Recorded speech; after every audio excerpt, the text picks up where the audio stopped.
नागपूर येथून अमरावती मार्गे इंदोर जाणारी खासगी बस अचानक खंडवाजवळ पलटली। ही घटना खंडवाजवळील ठेटिया जोशी पुलाजवळ रविवारी पहाटे घडली। अपघातात 18 प्रवासी जखमी झालेत।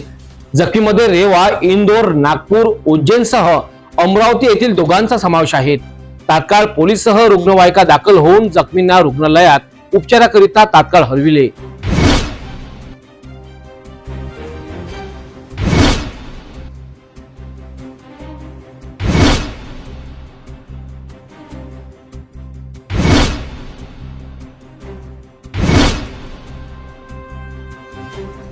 अमरावतीवरून इंदोर जाणारी चौहान कंपनीच्या खासगी प्रवासी बसचा खंडवाजवळील ठेटिया पुलाजवळ रविवारी पहाटे अपघात घडला। नागपूरवरून अमरावती परतवाडा धारणी मार्गे इंदोर जाणारी चौहान ट्रॅव्हल्स कंपनीची ही खासगी बस होती। प्रवासी घेऊन खासगी बस रविवारी रात्री अमरावतीत दाखल झाली। तेथून पुन्हा प्रवाशांना घेऊन परतवाडा धारणी मार्गे इंदोरच्या दिशेने निघाली। या दरम्यान बस खंडवाजवळ दाखल होताच तेथील ठेटिया जोशी पुलाजवळ येत असताना वळण रस्त्यावर चालकाचे संतुलन बिघडले।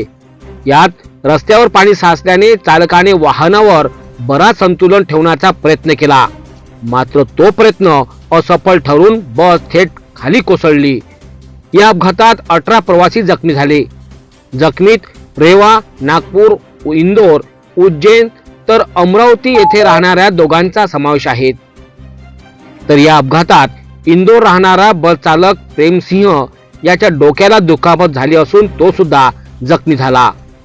घटनेची माहिती मिळताच रामनगर पोलीस चौकीतील पोलिसांनी लगेच धाव घेतली। घटनास्थळी अनेक रुग्णवाहिका दाखल होऊन जखमींना तात्काळ रुग्णालयात उपचाराला हलविले। बस 50 ते 60 च्या वेगाने जात होती। रात्री रस्त्यावर अंधार होता, त्यातच अचानक वळण रस्ता आल्याने वाहन चालकाचे संतुलन बिघडले।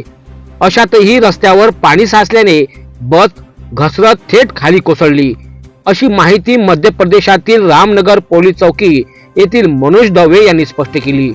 धारणी मार्गे खंडवा जाणाऱ्या मार्गावर अनेक अपघात होत आहेत। मार्गावर अनेक वळण रस्ते येत असल्याने वाहनावरील संतुलन बिघडून भीषण अपघात होण्याची शक्यता नाकारता येत नाही। तरी सुद्धा या मार्गावर अनेक खासगी वाहने सुसाट वेगाने चालत आहेत। अशाच वाहनावर धडक कारवाई मोहीम राबविणे आता गरजेचे ठरत आहे।